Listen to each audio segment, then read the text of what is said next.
WrestlingInc.com brings you Two-Faced Wrestling Talk, the podcast that goes beyond WWE and goes in depth on ROH, NJPW, Impact, and more.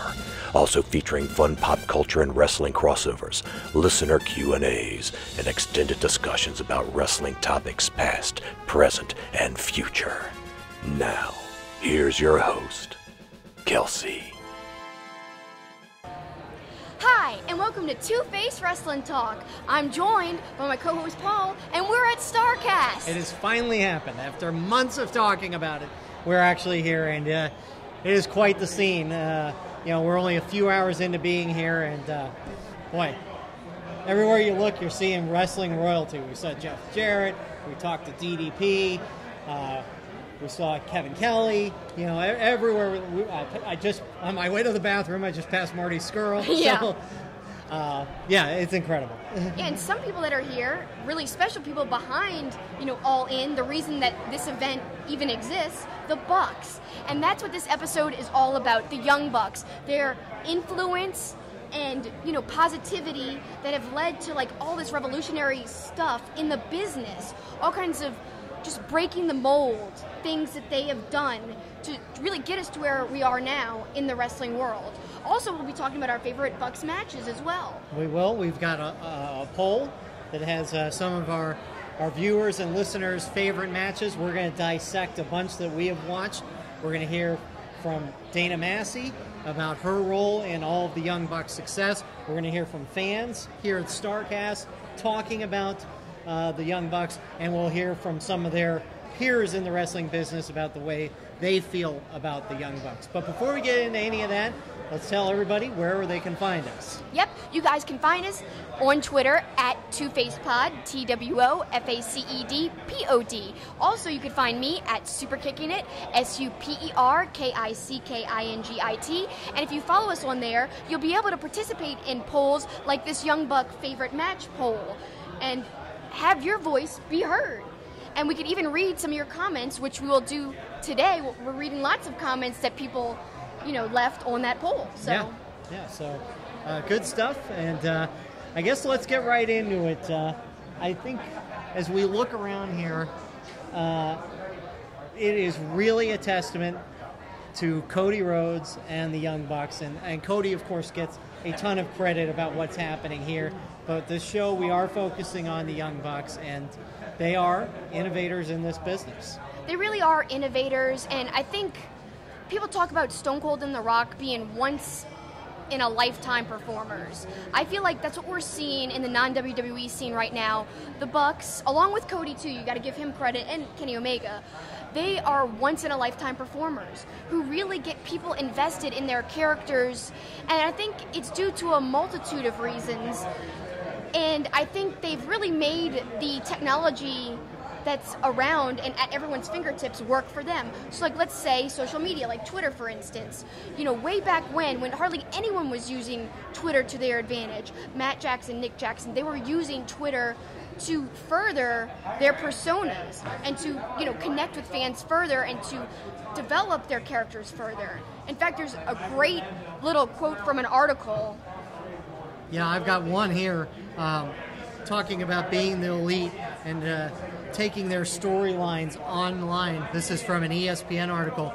The show has succeeded in doing something that even WWE has failed at, taking original and creative online content and successfully, seamlessly interweaving it with ongoing storylines of Ring of Honor and New Japan Wrestling.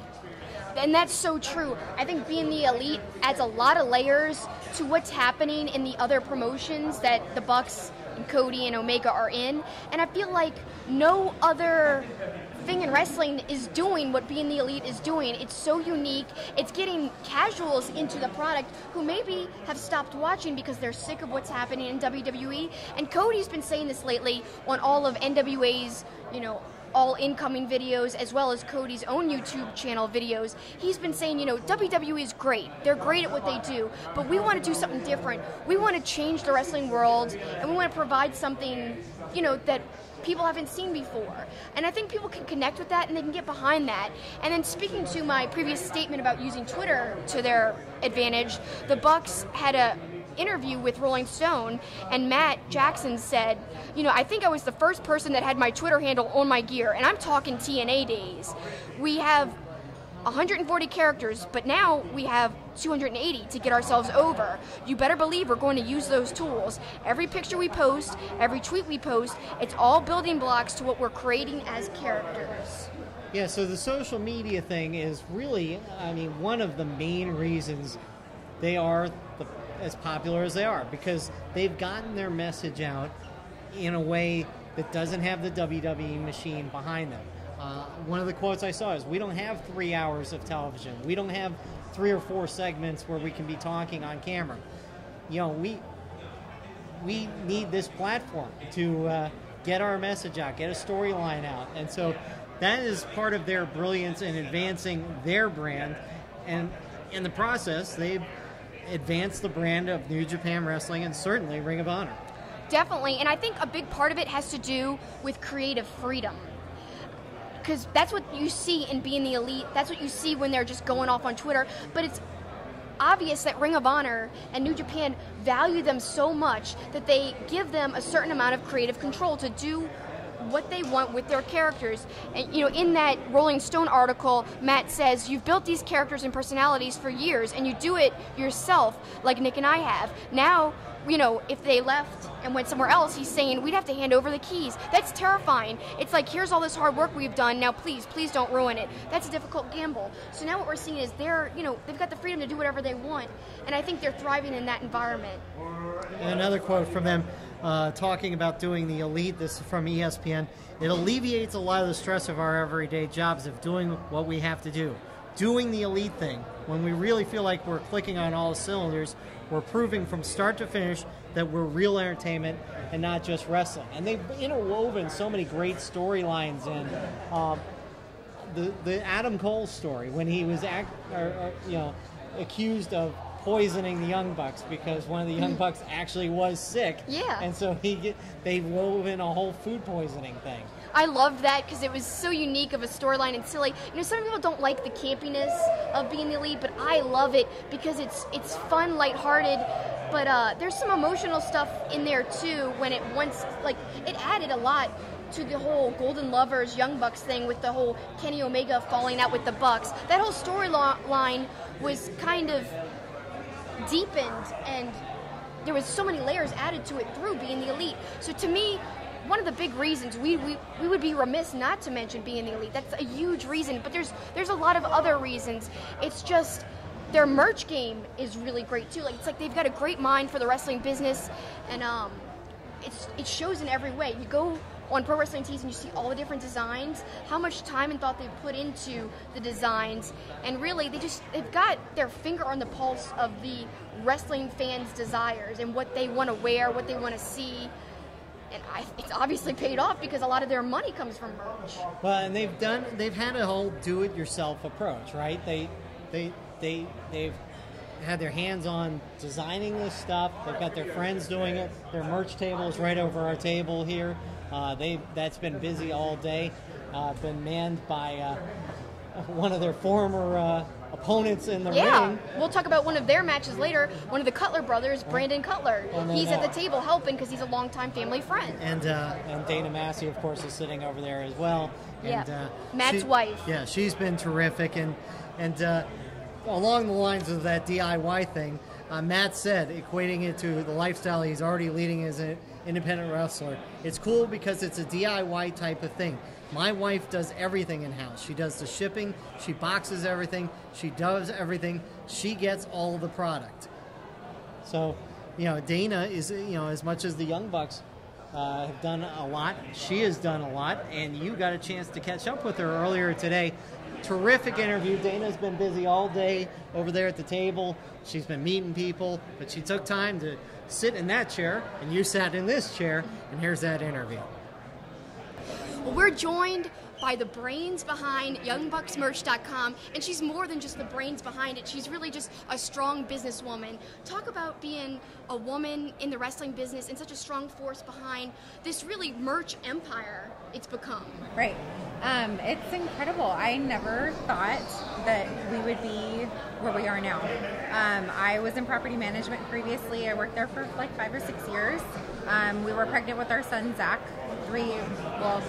2015, so about 3 years ago, a little 3.5. My property actually went to market and sold while I was on leave, so I didn't have a job to come back to. It ended up happening to be the same month that Matt and Nick signed with Ring of Honor, and so I was like, okay, you have a for sure good thing going on right now. I can stay at home with our kids, which has always been my dream. I can't talk about it that much because I'll start crying. And I was like, I'll focus on the merch and we'll like see what we can do with it. Because at that point, we really hadn't gotten outside of like the t-shirts too much. Like we've done some stickers and like some little things, but we really hadn't ventured into all the other things that we've done now.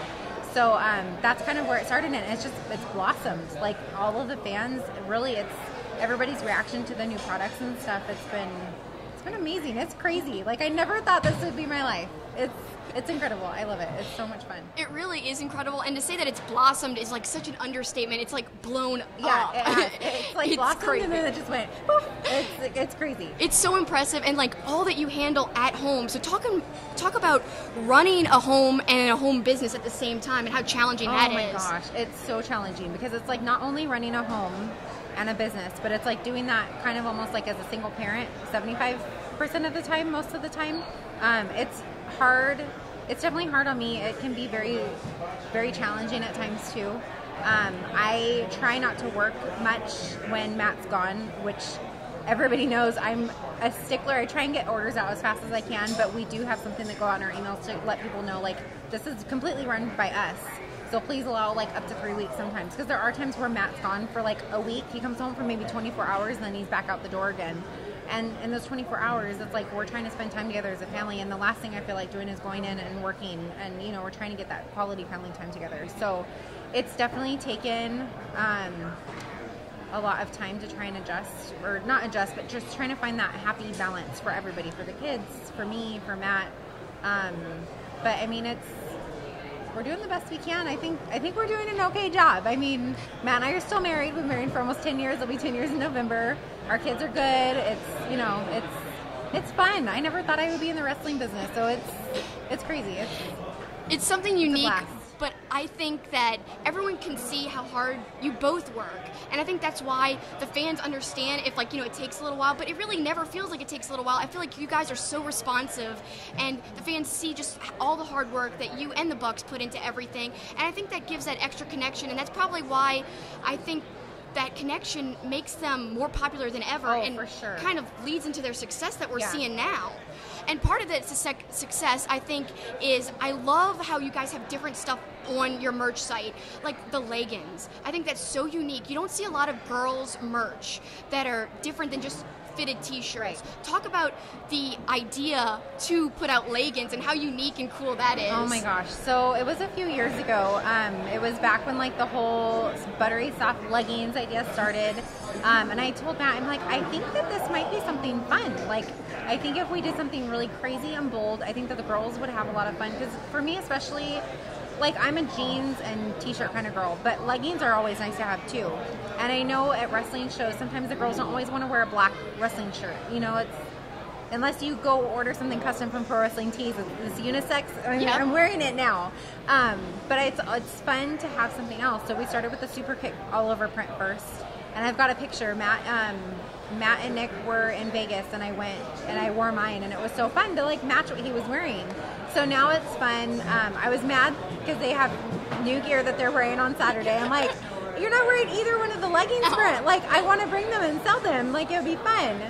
Anyways, so it was just something fun to do, to kind of give the girls another kind of avenue to kind of represent the boys. And I don't know, it's fun. We've done, gosh, 4 or 5, no, 5 or 6. I think I've so. lost count now. So, but no, it's a lot of fun. It was a cool project to work on. I kind of laughed at Matt when we first like kind of started talking about it. I'm like, I really don't know if these are going to sell. And we only ordered, I want to say like 20 or 25 to begin with. Wow. Because I wasn't too confident. I wasn't sure if, you know, what the kind of response was going to be.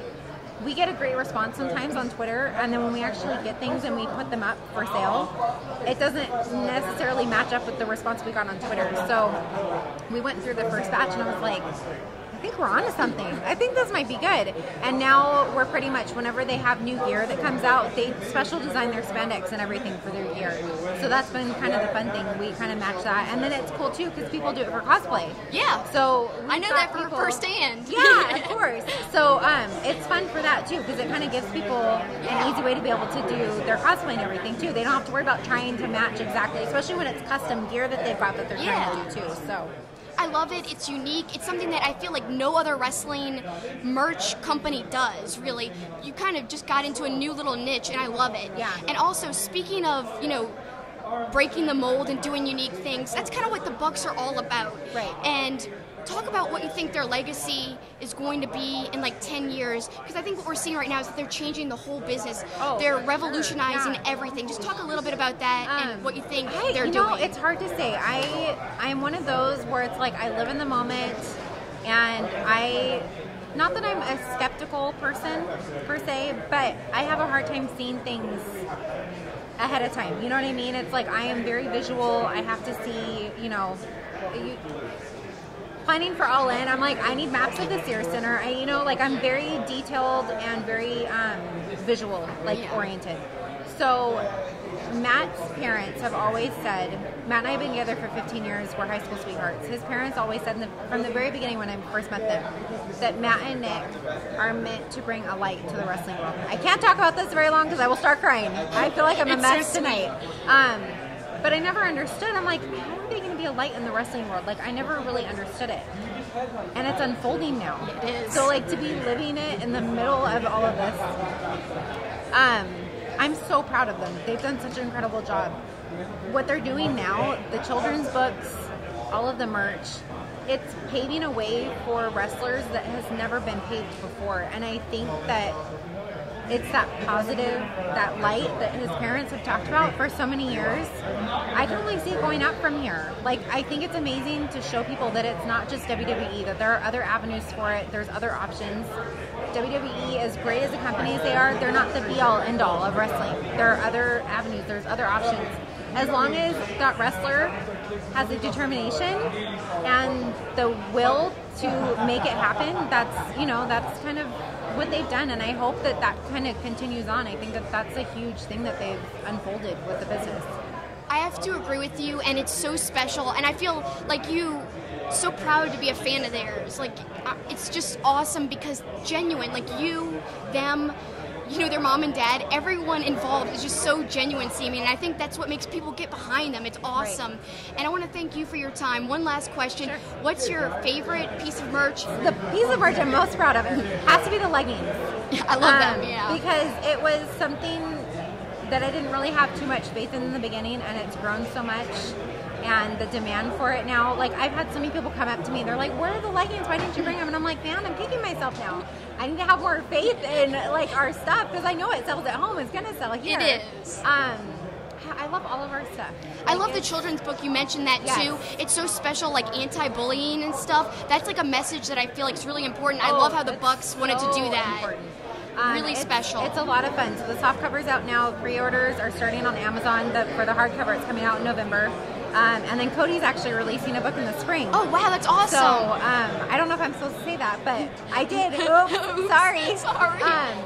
But anyway, so I'm proud of everything. It's, board shorts is another thing that keeps coming up, and that's something I take pride in. I don't rush things. I do a lot of research because we're more about quality than quantity. Yes. And we've gotten quotes for board shorts, and it's I'd have to charge $100 for a pair of board shorts. I was telling somebody that earlier. They're like, are you going to have them for the cruise? I'm like, I don't know. I'm hoping I might be able to pull it off. Yeah. But anyways, I love all of it. I do too.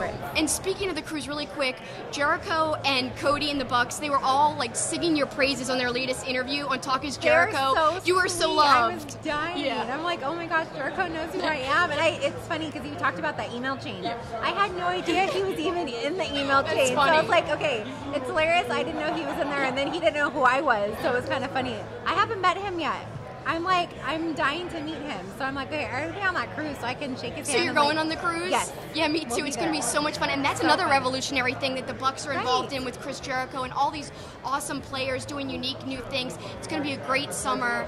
And we're just so happy that you stopped and talked with us. Tell us quickly how to find Young Bucs merch. Where can we go to get the merch? YoungBucksMerch.com. We're on Facebook. We're on Instagram, Twitter, Young Bucs Merch. That's pretty much it. Well, like Chris Generico respects you, I respect you, and I respect your time. Thank you so much, Dana. Take care. Very nice of Dana to sit down with you. She couldn't have been nicer. She was so sweet to give her very valuable time to sit with us because, time is money when you're selling merchandise and stuff, and they sell a lot, trust me. So that was so sweet of her. We really appreciate it.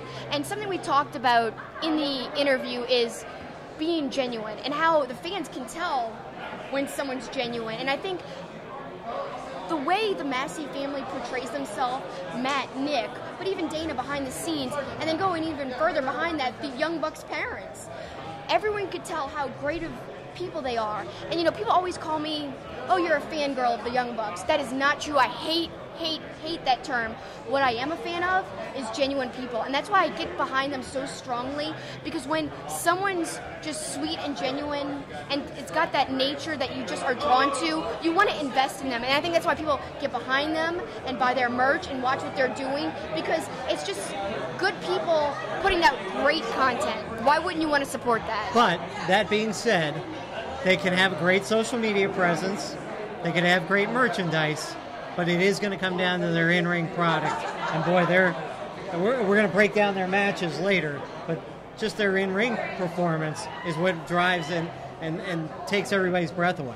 It's fast-paced, it's creative, because talk about, let's just analyze one move, the Meltzer Driver. Kind of a controversial move in terms of, they're naming it after a wrestling journalist or whatever, but I think that's the genius of it. It's like wrestling meta. They're referencing the whole idea of the behind the scenes of the business in their whole move set. That's insane. It's clever. It's unique. I don't know. I love what they do, and how they always are kind of, when they used to mock, suck it and do the too sweet, that was part of that too, being wrestling meta, like kind of referencing wrestling insider knowledge or fan knowledge, and they come off as fans themselves. It was just a whole big thing that's just so unique that you don't see a lot of other wrestlers doing. And look, that's all great, but to me, it's what they do in the ring, just as the high-flying stuff, the creativity, the constantly coming up with new and creative things that just blows my mind on what they can do in the ring. Yeah, and we're about to delve really deep into a whole bunch of matches. Right. But I watched over 20 matches, all Young Bucs matches, and honestly, I didn't get bored, because you can easily, if you're seeing the same moves over and over again, from 2009 to 2018 now, it was entertaining. And you could tell that they've kind of phased out some moves they used to do. They used to be really fond of back rakes. We'll talk about that. And of course, it was a lot of flips, like a cartwheel Matt used to do into a back rake. Awesome, hilarious spot. But they really don't do that much anymore. But just they have been able to change it up, because you can't watch 20 matches by the same people in a row and be entertained by every wrestler that exists. A lot of them, you'd get bored pretty easy. Well, let's talk about one of the criticisms of the Young Bucs. That everything is too choreographed. Spot monkeys is a term. And look, that's fine. We say that all the time, that wrestling, people can have their opinions. But I want to quote something else, that kind of goes along the lines that too many people are fixated on that kind of stuff and don't give them enough credit for the work they do. And this is a quote from Nick.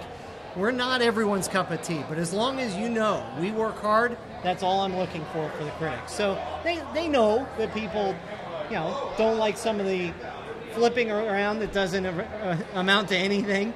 But as long as people recognize how hard they work, I think they're okay with it. Yeah, and as we say on this show all the time, it's okay to disagree. If you guys don't like the Young Bucs, that's okay. That's your opinion, and you're entitled to have an opinion just like we are. I'll respect yours. But whether or not you like their in-ring style, I don't think anyone can truly deny what they've done, even outside of the ring, changing, the world of wrestling, especially outside of WWE, making it kind of a viable option to stay outside of the WWE and be successful. Just being a walking success story of that accomplishment, that in itself is a huge deal that they should be remembered for forever. But when you come and you add in the merchandise records and things that they've done that no one else has done, it really just blows your mind. Whether or not you like their in-ring product, the evidence is there. It's the merchandise sales. It's just all that they've been able to accomplish. Let's look at Hot Topic. First non-WWE wrestling t-shirts to be in Hot Topic.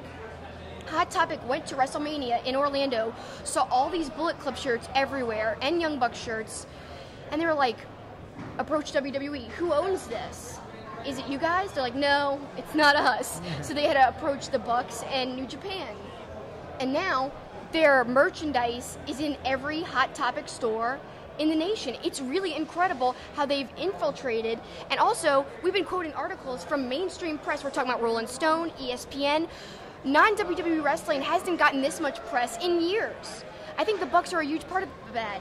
And going back to your thing about in-ring, how many tag teams can sell out a show? How many tag teams can fill a house? The Bucs can. I don't know how many teams you can say that about in this day and age.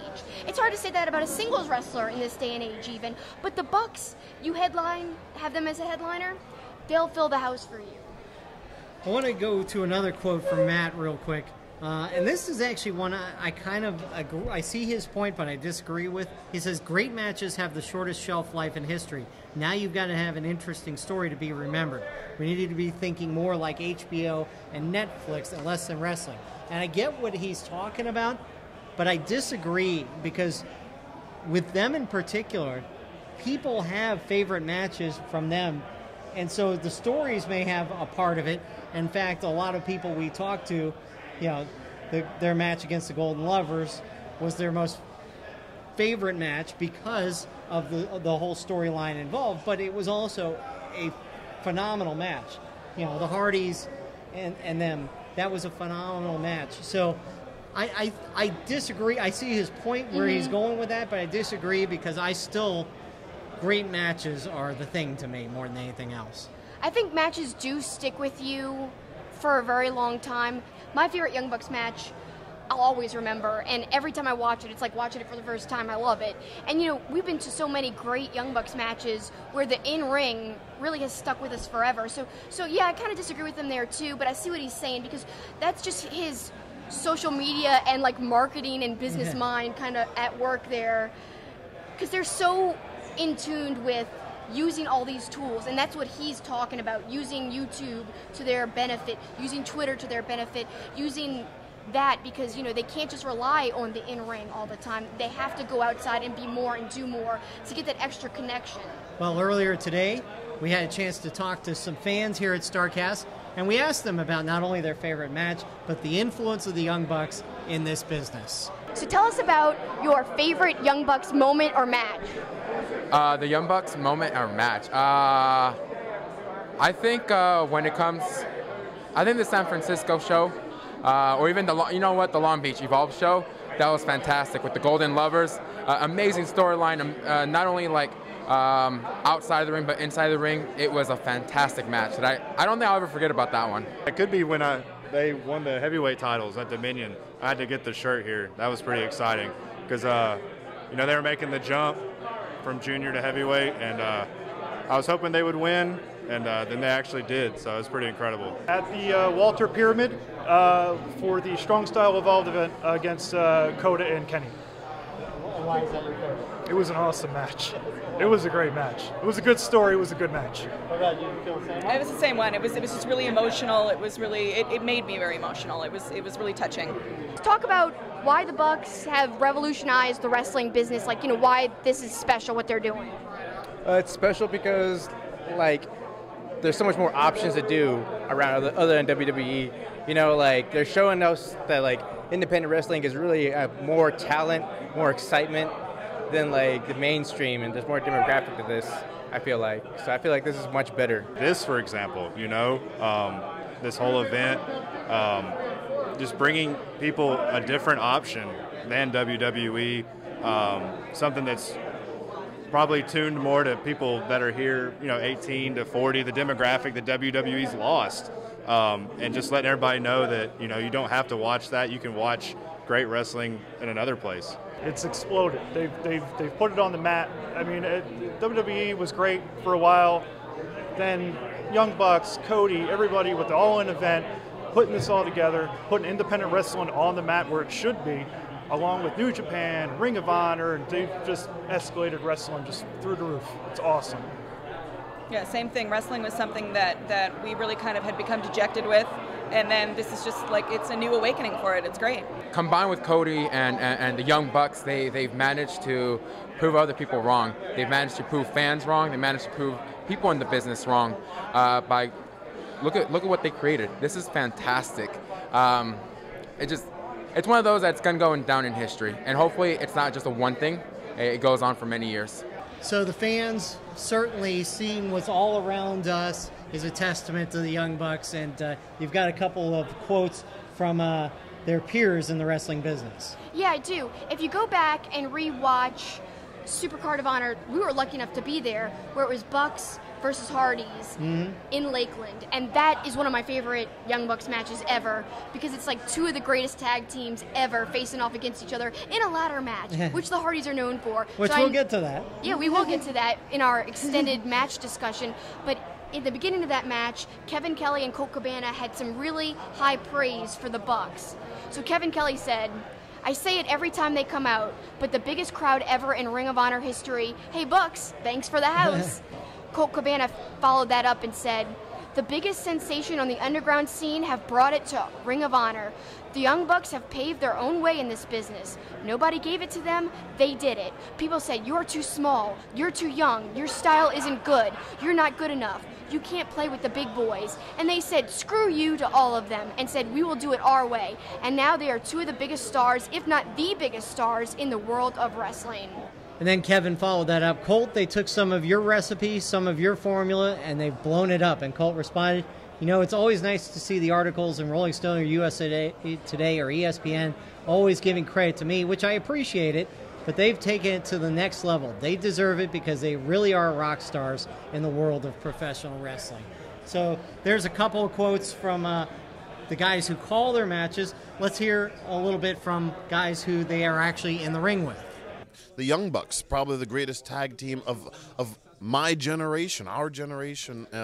That's an opinion, of course, but I feel like very strongly on that one. You can attribute to the Bullet Club the success that they've had, and then they're not selfish guys, so they pass the success along down the roster. So being the Elite, it's like that backstage, the backstage interaction, what people want to see. They want to see what goes on behind the scenes, Because anybody can go out there and put up a front, hey, I'm this guy. But when you see them backstage, see them interacting with their friends and all that, you get connected. You start to feel. And it's the best storytelling in wrestling right now, because we can do it anywhere. We're telling stories everywhere we go, and it's genius on their behalf. I'm just lucky to be a part of it. So being the Elite is something different because you get to see who we really are. You know what I mean? And then the bits where it's obviously a little bit of fiction. We're not trying to fool you. We're not pulling wool. It's clearly fiction. But it's great, and it's good that we have an outlet that is our own to do our own thing on. You know what I mean? This is just an extension. And I think people dig that. Knowing it's not a corporate driven thing. It's just a bunch of guys having fun and being successful. Yeah. Do you know what? I've built a real strong relationship with Matt and Nick, the Young Bucks. And I think it's come down to our kind of shared passion for this business. We're all very creative types, and we all want to be able to make something special and make something that the fans can enjoy and invest in. So much in wrestling is so not authentic, not organic, and so much seems so forced. But I feel like the reason why we've been able to connect with the audience is because, we are giving the audience us. This is.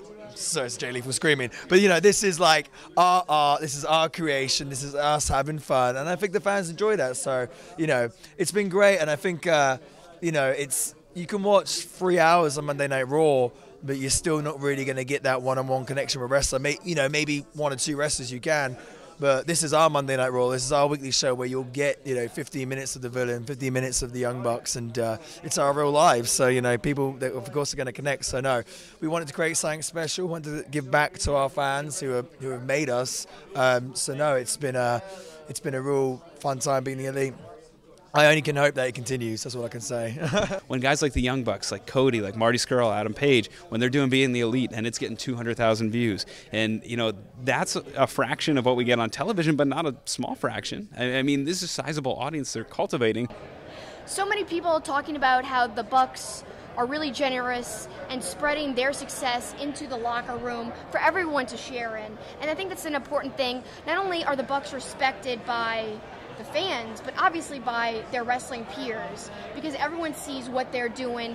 They're creating more work and more success and bettering the wrestling economy for everyone involved, and that's a great thing. And that's why I think wrestling is thriving right now. I think the Bucs are a huge reason for the thriving environment that we're seeing right now, including this All In show, which we didn't even touch on, because to me, All In is a cherry on top of the cake. It's part of this whole thing because it's revolutionary. Like, we haven't seen that big of a show since WCW days. Right. Since like 1999 or so. Yeah. I mean, that's a long time. Yep. Biggest independent show or non-WWE show to play in a building as big as the Sears Center this weekend. So that's only a little part of it, though. It's a testament to them, and we said it on the podcast not too long ago.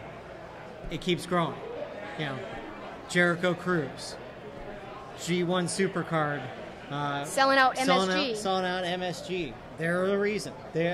Look. They're a big reason for sure. I mean, no one could deny that. Look, there's no way that we're talking about this. We're not talking about Ring of Honor if the Young Bucks aren't involved. And I don't just mean from the organization. I mean because of their global appeal and everything we've talked about here in this segment. That's why all of this is happening. I think so, yeah, and I think that's why we saw the Madison Square Garden sell out. People are drawn to what the Bucs and Cody and Omega are doing. It's unique, it's different, and they're ready for something new. And this day and age, technology kind of makes everything different. Like, we as fans have more options than ever. So you don't have to be stuck watching WWE. Get a streaming service. Just go to YouTube for free, like we've been saying. Being the Elite's right there at all of our fingertips, and that's something special. Also, another note quickly to talk about is going back to the merch. The Bucs are the first non-WWE wrestlers to have Funko Pops. Another first in their merchandise world that they've kind of broken the mold on, kind of paved the way for other wrestlers to go in and have their characters made into Funko Pops. Pretty unique, pretty special, just like the Bucs themselves.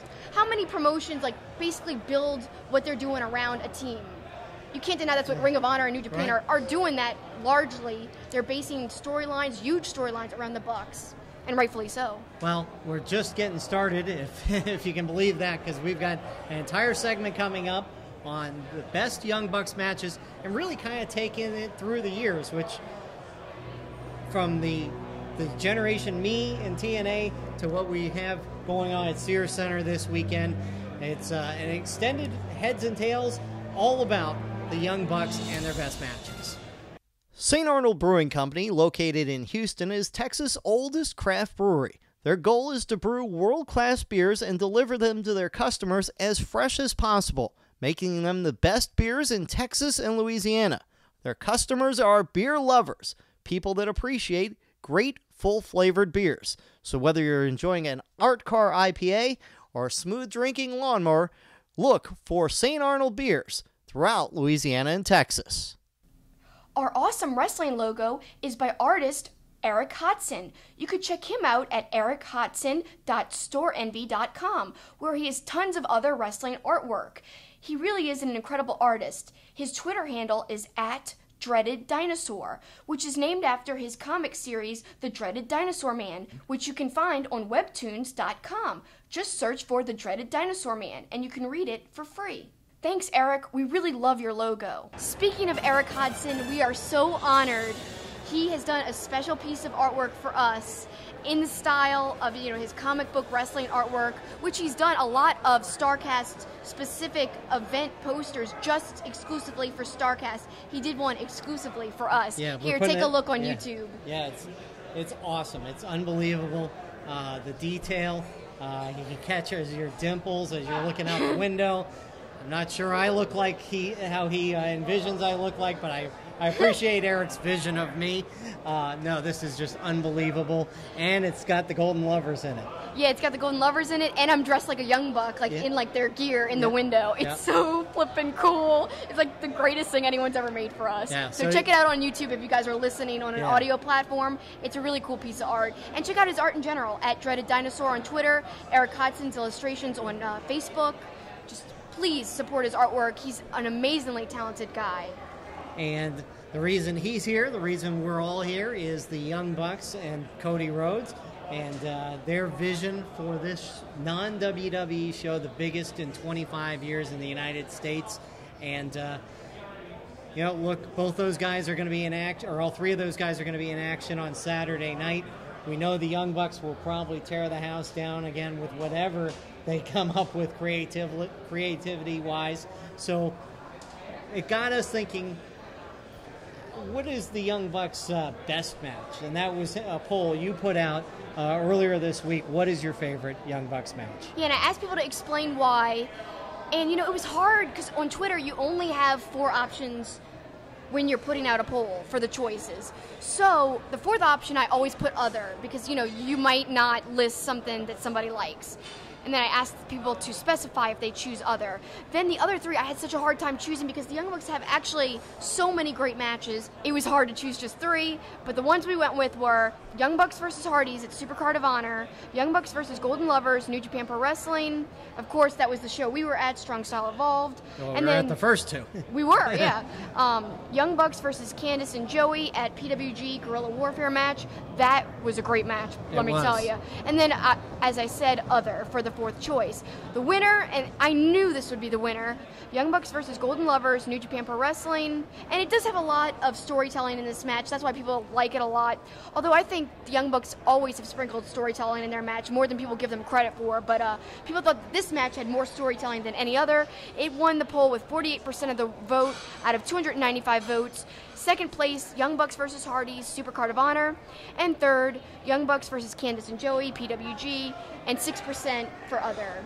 Well, we have our thoughts on that, and we've got a kind of a retrospective look as you started it last weekend, going back and looking at some of your favorite Young Bucks matches, and we're going to sprinkle in some of our listeners' comments on those specific matches. So where do you want to start? Well, this is not going to be any kind of chronological order. We're just going to go jumping around all kinds of years. So let me start with Ladder War 6 at All-Star Extravaganza 8. And our good friend on Twitter, Alex, at AlexTorlimon96, he said, Ladder War 6 is my favorite. I still believe it's the best ladder match of the 2010s. It was the first time I saw a Young Bucks match since their match with Motor City Machine Guns in 2010 for TNA. I heard so much buzz after the match, saw it, and became a big fan of all involved again ever since. It was a great match. It was one that I didn't see at the time. It's one you were like, you've got to go back and watch this match. And I remember that was right after we had seen the match at Supercard of Honor, and we wanted to kind of compare it. And they were both so good. It was hard to pick a better of those 2. I still have a hard time choosing between the Supercard of Honor Hardys ladder match and this match because I don't know, they're both so good, but I think what makes me pick the Hardys match a little bit above is because the Bucs were highlighted so strongly in the Hardys match, and the Hardys gave that heartfelt speech afterwards saying that the Young Bucks were, the best tag team that they've ever faced. And they faced, everybody. And he said that they've taken good care of the tag team division. He knows with them around, tag team wrestling is alive and well. So many complimentary things he had to say at the end. It was really heartfelt and awesome to hear, but the spots were incredible. But if you go back and look at what we're talking about, Ladder War 6, fast-paced. It actually started a lot faster than the Supercard match. Lots of spots right away. But I think the focus in that match was a lot on Christopher Daniels. In fact, at the end, they were chanting Fallen Angel. So if we're talking about best Young Bucks matches, I feel like the Hardys match highlights the Bucks specifically a little bit more than the Ladder War 6 match, where I think, man, Daniels really shined in that match. In fact, a little bit after that, he got his Ring of Honor world title reign. He won the title and he had a short reign. And I just think it was all kind of started with that ladder match where he was bleeding really badly. Insanely. And I think he just got a lot of respect after that match. You know, the Bucks were great, don't get me wrong in that match. They had great spots. Well, and a lot of as much as we're complimenting the Young Bucks, for all of these matches, it takes 2 to tango, right? Oh, yeah, so You're talking... Or 4 in some cases, or 6. You're talking the Addiction, you got the Motor City Machine Guns. I mean, Briscoes. we're talking some of the best tag teams in the world. Roppongi Vice, when they were together. In fact, we just had the Addiction walk by us a little before we started taping, actually, along with Scorpio Sky, now SoCal Uncensored. Yep. The three of them got together against the Young Bucks and Flip, remember, as well, you know, at Supercard of Honor. So, you know, the Young Bucks... Supercard of Honor in New Orleans, by the way. Yeah. That was a great match, too, that a lot of people aren't talking about, but I loved that match. Yeah, especially with the interference of the Kingdom in there and all that, too. But, yeah, you know, just back to this specific match. Yes, let's back to Ladder War 6. Again, it's because the Addiction was so good. It's because Motor City Machine Guns, who, as we're going to go through this, they've got a long history with the Young Bucks. They do. And before we move on to a Motor City Machine Gun match, let's talk quickly about one of the reasons why I love the Ladder War 6 match is they made the ladder like it was a character. If you rewatch the open leading into that match, the lighting changes. There's like kind of menacing music whenever they show a ladder in the video package, and they lower the lights for everyone to enter the ring, and it's just like a hushed feeling in the arena, and I think that added to the match, and that's why it's one of my favorites. But again, Hardy's is a little bit above if you're talking about specifically the Young Bucks' performance and how they've shined. So let's go to change gears a little bit here and talk about a Motor City Machine Gun match. Let's talk about their debut in TNA. They weren't even the Young Bucks. They were Generation Me. They had been previously known as the Young Bucks, but TNA decided to repackage them. And I think that was a huge mistake. And I think, Eric Bischoff, you talked to him the other day, and I think he knows it's a mistake now to have repackaged them. Yeah, we had a chance to speak with Eric Bischoff, and unfortunately, due to technical issues, that interview will never see the light of day. But I got to talk to him for about a half hour, and one of the things I asked him was, back in those days in TNA, did he see greatness in the Young Bucks, or at that time, Generation Me? And he said, he goes, I'd be lying to you if I said I did. He said, I didn't see that at that time. And, and he, of course, was... But he was complimentary, though, He was complimentary, very complimentary of them, talked about this whole thing and what they've done. But, no, he did not know at that time they would be what they are today. Yeah, I mean... I guess I can't blame him for not seeing it, but it just seems like it was so evident. Like, they had a great match against Motor City Machine Guns in their debut. Yeah. I mean, I loved that match, and we're talking all the way back to 2010. So their in-ring has always been on point. To go back to something you were saying in the first block, in-ring is important, and they've always had that. That's never been a problem for them. It was just developing that outside, which they clearly did more and more as the years passed, and now we're seeing the ultimate prize that they've kind of achieved. The funniest part about watching that match, how short it was. We're so used to seeing these long epics. We've seen Motor City Machine Guns versus the Young Bucks and Ring of Honor, and they're long, great matches. And this was a great match packed into, 8 minutes maybe? Right. But that was their debut, and they certainly made an impact on the Impact. Now crowd. Impact. Yeah, of course it was TNA back then, but you could tell the crowd was going nuts even then for them. They were. That's why it's hard to imagine that people didn't see how special they were. And they were chanting Young Bucks is the funny thing. And they weren't even called like Matt and Nick. They're called Jeremy and Max, I believe. I think it was. Yeah, Max and Jeremy. Yep. It's so weird. But yeah, the crowd was like, no, it's Young Bucks, Young Bucks. But again, Motor City Machine Guns are great too, and that's why they've always created magic together in the ring. But we talked about it a little bit when we were talking about Ladder War 6. Just a few quick things about the Bucks versus Hardys. Which is my second favorite Bucks match. We'll get to my first a little bit later, but Well, this, by the way, is my favorite. It is your Yes, favorite. yeah. Okay, so here we go. Getting right into it. So why is it your favorite? Well, I mean, there were so many insane spots. I mean, I remember one. Obviously, the one that stands out. And as we've gone back and watched, we've seen some similar things. Nick, the ladder toppling over, getting his balance on the top of the ropes, but in not stopping, in one fell swoop, flipping and going through the table. Just an unbelievable spot. But one thing that made that match special, and you alluded to the speech by the Hardys complimenting the Young Bucks. Remember, going into this match, now they had faced earlier, but this is the Young Bucks going against people they idolized in the business. Yes, they said it in one of the quotes.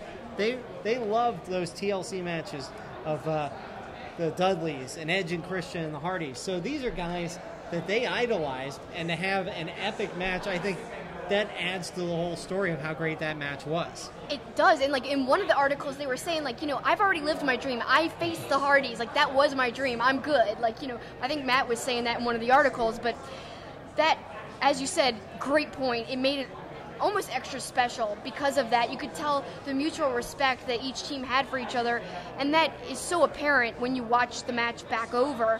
And it's funny, so you mentioned, it was Nick going from one ladder to another ladder to the rope. So 2 ladders. That's right, yeah. He got tipped over because in a previous match, years and years before, in PWG, against the Super Smash Brothers, it was 1 ladder onto the ropes, onto a table, or onto the outside. I can't even remember if it was with a table, but it was a similar spot. But this Hardy spot had 2 ladders, so he was pushed from one, jumped onto another, jumped onto the ropes, flipped into a table. Incredible. I'll never forget that spot as long as I'll live. I lost my mind when that happened. And Ian said, you get a table, and you get a table, and you get a table on commentary. One of my favorite parts of commentary that night. I love it. So let's go on to one of my favorite tag teams that they've worked with, Roppongi Vice. And they've had many, many great matches against Roppongi Vice. And this was a match I was lucky enough to see in person. And a lot of people might not think of this too often, but I love it. It was at the G1 US Special. And it was, the whole story of the match was the teasing of a Meltzer Driver. To give a little backstory, because they didn't give this backstory on the commentary on Access, because JR, I guess, didn't know about it, but they didn't talk about this at all. So earlier in the day, Dave Meltzer's dad had passed away a few days before, and earlier the day of the show, Nick, I think, tweeted out, we're going to do the craziest Meltzer Driver ever in honor of Dave's dad. So the whole match, they're setting up the Meltzer Driver over and over again. That's the whole story. Finally, when they hit the Meltzer Driver to the outside, and then, they look up and they have prayer hands, kind of like it's for Dave's dad. It was just special. The whole place erupted. The audience knew what was going on and realized how special that moment was. And it kind of added to the match. And then afterwards, Roppongi Vice broke up. And I think all of that together really added to it. It wasn't all just about the in-ring. It was a really great storytelling match. And the Bucs doing that special Meltzer Driver was just really a unique thing. How many wrestlers do stuff like that in their match? It was great. And it's funny because that was a great match, but early in the match was one of the things I alluded to earlier about criticism of the Young Bucks, the 4-way drop kick thing that almost seemed... I like that. I don't know. It was choreography is what it was. Yeah. And when people criticize that, I get that because I'm not a fan of that either. Yeah. But that is such a small portion of yet another great match that I think the criticism of them is kind of ridiculous in that regard because that was, 30 seconds of a great match? And that's what some people would focus on. Yeah. It's ridiculous because people don't give them their props. But again, if that's your opinion, you're entitled to having that opinion, but I respectfully disagree. And it's okay to agree to disagree. But moving on to some more great matches, because there are so many. So another great match that I enjoy is Bucs versus Red Dragon, another team that they had multiple great matches against, and that was at All-Star Extravaganza 6. Awesome match. 2 out of 3 falls. Yes, 2 out of 3 falls. It's an earlier match. It was 2014, and actually this match was the first time in Ring of Honor, I believe, they did the Meltzer Driver. So kind of special there, and on commentary they made it a big deal, and I just love that match. Yeah, it was a great match. Of course, with Red Dragon no longer in Ring of Honor, they've moved on to be a part of Undisputed Era and NXT. And who knows if someday the Young Bucks will follow them Yeah. in NXT. You're supposed to say no. That was me poking the bear. No. Yeah, exactly. So speaking of Ring of Honor, a team that hadn't appeared in Ring of Honor in quite a bit of time, Super Smash Brothers. The Bucs have had so many great matches against Super Smash Brothers. They had one just recently, this year. It was awesome. I loved it. And then they had some PWG ones, including a ladder match that was flipping insane. Like I kind of referenced earlier, Right. a similar spot to that Hardy's match. Right, that was an unbelievable match, and I had never seen that match from PWG. It was just so spectacular and so crazy, and Yeah, like Matt and Nick were just acting insane. I think Nick had a ladder around his neck and was swinging it around the ring, like spinning around, hitting his own brother with Nick it. threw the ladder. That's right. The Threw chair. the chair. Yeah. And it landed perfectly around the head. Around Stupefy's neck. That's what it was. Yes, Yeah, it was that awesome. That was incredible. How did he do that? How did he perfectly aim? The chair bouncing off the ropes and hitting the Bucs in the face. Just a great match. And again, I had never seen that match, nor had I really known about the Super Smash Brothers until we saw them in that Ring of Honor show in Toronto. And they did a lot of callbacks. That's what I like about that recent Super Smash Brothers match. They did the back rake, which they hadn't done in a long time. In fact, Ian said on commentary, I think it was the first time since 2015 they had done the back rake, if I remember Ian's quote correctly. So lots of cool fun. They did their old school posing in the middle of the ring in their recent Super Smash Brothers match. Lots of fun callbacks. Again, storytelling, stuff that if you know their history and you know them, it adds layers to the match. So people who say they don't do that, they're just dead wrong. They do add layers to a match.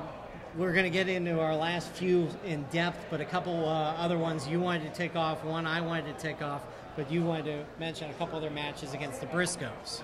Yeah, 2 matches specifically. One at Final Battle 2016. Now, this one might seem random, but a lot of great stuff happened in it. The Briscoes and the Bucs just had some great back and forth. Lots of super kicks in the match. They attacked each other in the middle of the ring, but I think one of the best parts of the match was at the very end. You know, it's brutal, it's violent, but at the end, we see Broken Matt appear on the screen. I remember seeing that like it was yesterday. It really added to the match, and he said, Briscoes, Bucs, you just had a great match, but we're coming in for the Ring of Honor tag titles because we've got the Expedition of Gold. And again, like we were talking about the Hardy's match, that match is so special. Obviously, the Final Battle match against the Briscoes kind of led into that and built into that, made it greater of a story with the special appearance by Broken Matt. And it was at the height of the Broken character, and I think that's what made that whole interaction more special. And then recently, they had another great match against the Briscoes at Best in the World 2018. Not too long ago, and I loved the way they were doing stuff with Paul, the ref. You know, Mark Briscoe elbowed him, so he couldn't count quick enough when Matt had pinned one of the Briscoes. Then the same thing happened when the pin was reversed, and he was just too slow on his count. So good, but the Briscoes ended up winning. I love that match. Lots of great storytelling, and actually a great quote leading into it. Mark Briscoe, he's so funny. I'm going to give y'all credit. Y'all the best in the world at selling t-shirts. Y'all the best in the world at making YouTube videos. Y'all can do so much stuff, and y'all can do it so good. And Jay says, but let us tell you what you can't do, and that's to take these titles from the Briscoes. And they were right. And that's my terrible Briscoes impersonation. One that quickly jumps out to me is the show we saw in Newcastle, England, them against the War Machine. Unbelievable match. Some great spots right in front of us. You getting called out in the middle of the match by one of the best days ever by Matt and Nick. Yeah. Nick looked at you, but Matt was like, Kelsey, 2? You know, that was great. There's the story, of course, that their luggage got lost, so they had to scrounge together gear to wrestle in. They blamed it on the WWE stooge, thus tying it into being the Elite, what they were doing in storyline. Perfect. And, you know, when you look at that match, not my favorite in terms of in-ring, but it meant a lot to us because we were there in person.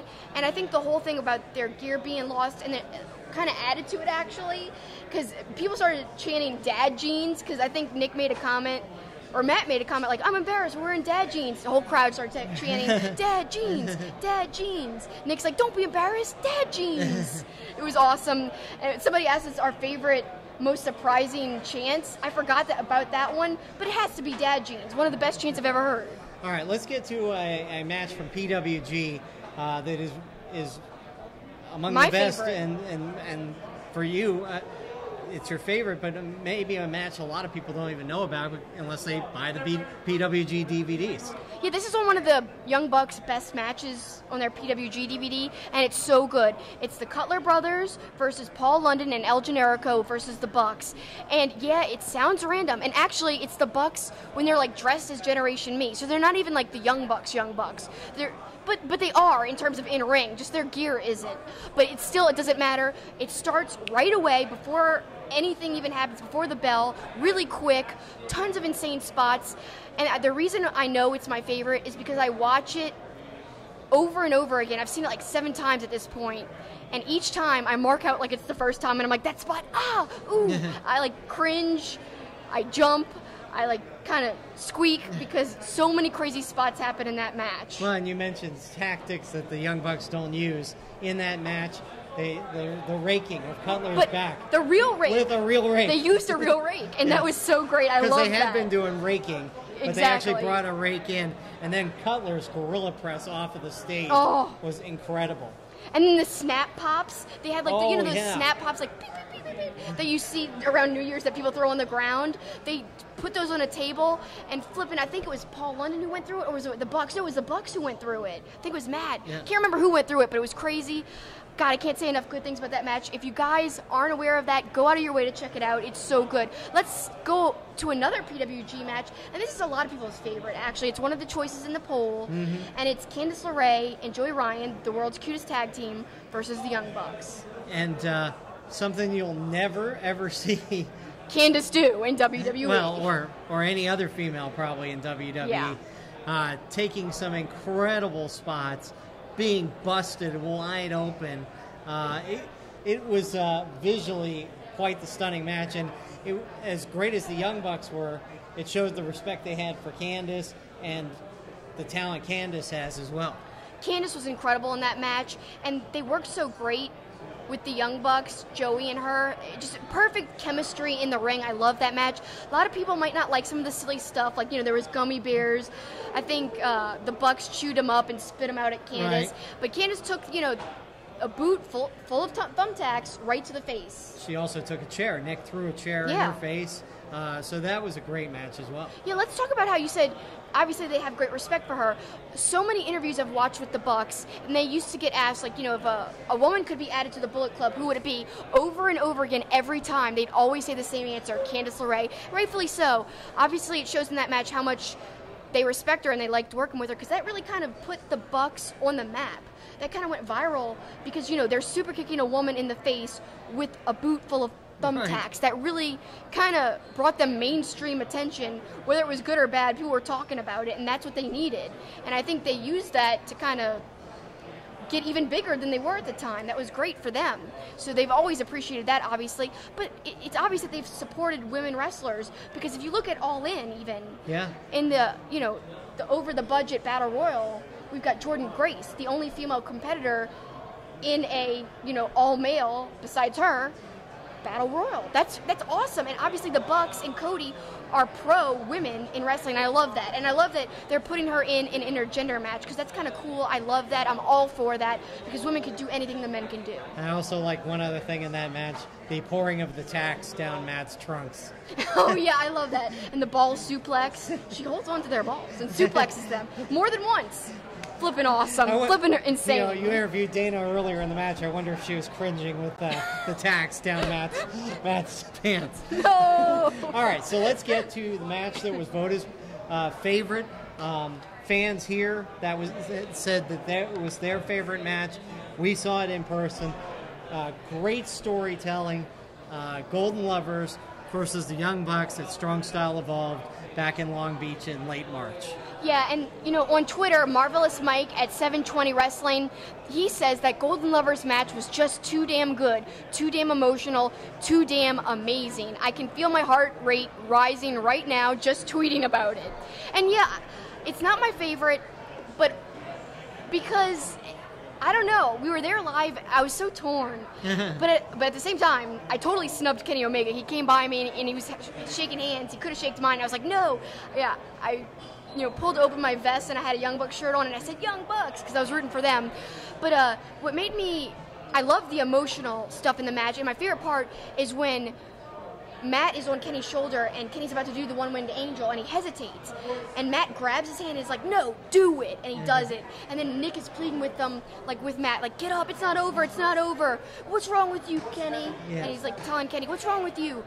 So good of emotional, just character work by Nick there, and by Matt, and by everyone involved. It was such a great match. But why is that my favorite is because the night before, New Japan had this documentary out. I think it was an On the Road series, and they painted the Bucks as like a sympathetic part of the match, and they kind of made them seem like they weren't the heels, but they come out in the match and they're really the clear-cut heels. So that's the only thing I didn't like was the difference between that documentary, because you couldn't help but root for them after looking at that documentary. And then when it comes to the match, they were playing clear-cut heels with the strap and everything. Well, yeah, Matt clearly comes into the match playing a heel, and I thought it was great, almost like a male soap opera, and we always hear wrestling as the male soap opera. But in this one, the guys torn to do what they were going to in the match. Like, Kenny doesn't want to do it, and then finally he just kind of says to Ibushi, all right, let's do it, because he keeps getting pushed, and Nick going, what is wrong with you, Kenny? And all sorts of great stuff. So the storytelling was awesome. Obviously great spots. The thing where Matt gets on the corner and it looks like he's going to do something in the ring, and then he drops the elbow on Kenny through the table. Oh, the table. All the table stuff I loved. But it was scary and cringeworthy. So from a storytelling perspective, it was better than, in my mind, Supercard of Honor. But from a wrestling perspective, I'm putting Supercard of Honor and Lakeland against the Hardys as my favorite. That's my second favorite because of sentimental value. Like the Hardys, especially the broken version of the Hardys outside of WWE, was my favorite thing back then. And against my favorite tag team, the two clashes of my favorite things, can't beat that. I remember when I heard it was announced, I was freaking out. Yep. So that's very close second favorite to, like I said, the Cutler Brothers against Paul London and El Generico against the Bucs. Random match, but you can't beat it in terms of excitement. It's a gimmick match, so it's easy to say it's great, but it really is. It was. You want to read through a few other comments before we kind of put a wrap on this discussion? Sure, like just a few more. So Take the Bump podcast at Take the Bump Pod says, I really loved the Hardys match because it's the Hardys at the height of their broken brilliance. Yeah. And I would say that, it was the Bucs when they were just starting to and they've always been rising and rising and rising, but things were really starting to take off because Supercard of Honor that year broke all kinds of records. It was like their biggest house to date. So I think that was at their height at the time, in terms of where they were at then. They've gotten even bigger since, but at the time that was them at their height and the Broken Hardys at their height as well. Yep, that was the biggest Ring of Honor crowd, and that was passed a year later at Supercard of Honor in New Orleans, where, as we mentioned, where they took on SoCal Uncensored with Flip. That was the biggest crowd. Next year at MSG, it'll be the biggest crowd, Supercard of Honor, so it keeps going. Keeps growing and growing, and I can't wait to see it get even bigger. And, adding on to the Hardys thing, Derek Jones at D. Jones Heel says, the Bucs and Hardys was great because it was four guys who were changing the landscape of the business by going against the NY style of booking for themselves. The build-up was perfect. Then switching gears, Daniel Williams at Dan Chris Will says, Young Bucks versus Super Smash Brothers at War of the Worlds earlier this year. Seeing the Super Smash Brothers back in Ring of Honor ring with such an amazing match, just all the right notes for me. Yeah, that was a great match. And again, I didn't really know much about the Super Smash Brothers, but some of their moves were spectacular, and I kind of wish I had known more about them. Yeah, me too. But I'm glad we got to go back and watch some of their older stuff because it's great. So then our friend Zach at Ulrich Zach, Young Bucks versus Golden Lovers, everything about that match was amazing. The actual in-ring work, the emotion and storytelling, even down to the little things. Smart to Death at Smart to Death, Young Bucks versus World's Cutest Tag Team is a really close second, but Golden Lovers versus Young Bucks is where it's at. And there's votes for them against Red Dragon as well. And then it's hard to beat the tremendous 3-ladder match that was with Super Smash Brothers and PWG. There's too many to pick from, says Owen at Owen Reynoldson. Ashley at GBTY Fan 07. Can I pick every one of them? That's probably the best way to capsulize it, because you really can't go wrong choosing any of these. I know, and then Jacob at Jacob Derek 6. Young Bucks versus Red Dragon, 2 out of 3 falls. In another good one, they pulled out everything in that match. As we said, first Meltzer Driver in Ring of Honor, I believe. I hope I'm not wrong on that. But also he said, but you can't beat the storytelling against the Golden Lovers or the brutality versus Joey and Candice in Guerrilla Warfare. So he likes them all, essentially. Why not? And as do I. Yep. So I loved hearing you guys' responses on that. Thanks for voting in the poll. Like we said, keep tuned to Two-Faced at Two-Faced Pod on Twitter and at Super Kicking It on Twitter as well to vote in these polls, to get your voice heard.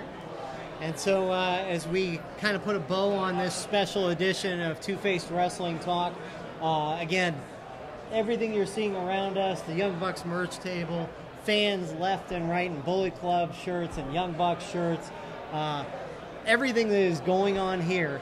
So fun. It's groundbreaking. It's groundbreaking. It's amazing. It's kind of incredible to have something like this. I heard somebody say, you know, this is the kind of thing that only happened around WrestleMania. So to have this in the middle of August in the suburbs of Chicago, much credit goes to the Young Bucks. Yeah, and if you want to even know more about behind the scenes of this event, I plugged this a couple of episodes ago, but I'm going to plug it again. The Talk is Jericho episode with Cody and the Bucs. Very informative, talking all about this event and more. And you can catch a lot of Young Bucks interviews. Actually, there's like 2 more on Talk is Jericho from the past. Plus a whole bunch of others you could find. Just search for some. There's been some great ones over the years. Can't say enough good things about the Young Bucks, and I think a lot of people are seeing that now with what they've been able to accomplish. And speaking of this event, we remind you to make sure you continue to go to WrestlingInc.com. We're going to have all sorts of extended interviews posted all weekend. Already up there is Diamond Dallas Page. Your extended interview with Dana Massie is going to go up there soon. All weekend we'll be providing updates on our Two-Faced Pod Twitter. We will be doing a spare change each day from Starrcast and post the All In show. Plus there's going to be stuff on your YouTube channel, Super Kicking It with Kelsey. So we have got you covered from Starrcast. We're excited to be here. Yep, thank you. That's the finish.